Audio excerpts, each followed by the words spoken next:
ஐயப்பனை பற்றி நிறைய புராண கதைகள் எங்க இருக்கு. அவர் யாரு, எங்கிருந்து வந்தாரு அப்படிங்கிற மித்தாலஜிக்குள்ள போய் நிறைய கதைகளை பார்க்கலாம். இன்னைக்கு நாம பார்க்க போறது ஐயப்பனும் அவரை சுற்றியுள்ள கதைகளும். சிவனுக்கும் விஷ்ணுவுக்கும் பிறந்த மகன்தான் ஐயப்பன். சிவபெருமானுக்கும் விஷ்ணு மோகினி அவதாரம் எடுத்த அப்புறம் பிறந்த ஐயப்பனுக்கு கழுத்தை சுத்தி நிறைய மணிகள் இருந்திருக்கு. அதனால அவருக்கு மணிகண்டன் அப்படிங்கிற பேர் வந்திருக்கு. உலகத்துல ஐயப்பனை விட்டுட்டு சிவனும் விஷ்ணுவும் மறைஞ்சிடுறாங்க. பம்பை நதிக்கரையில மணிகண்டனை கண்டுபிடிக்கிறாரு ராஜசேகர் அப்படிங்கிற பந்தள மன்னன்.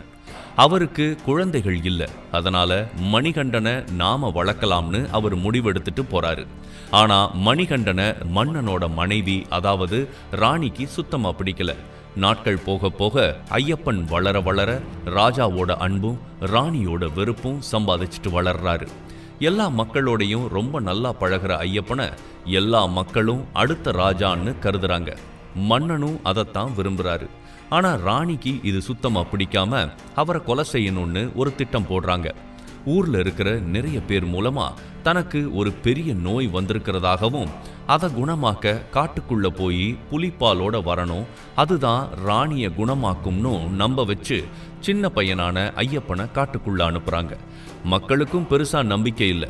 சின்ன பையனா இருக்காரு, எப்படியும் புலிகிட்ட மாட்டிப்பாருன்னு நினைக்கிறாங்க. நடந்த கதையே வேற.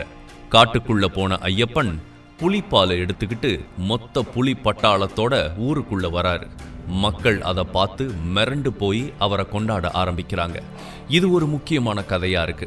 இதை தாண்டி சில முக்கியமான கதைகள் என்னன்னா, மகிஷி அப்படிங்கிற ஒரு அரக்கனை எல்லாராலையும் அழிக்க முடியல.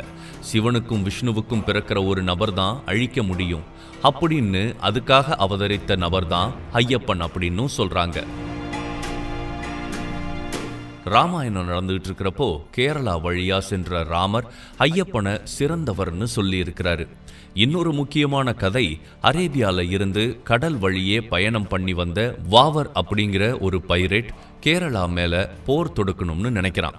அவனை பேசியே ஐயப்பன் திருத்தியதாகவும் அதுக்கப்புறம் வாவர் அவர் கூடவே இருந்ததாகவும் அதனால அவருக்காக ஒரு மசூதியே எழுப்பி இருக்கிறாங்க.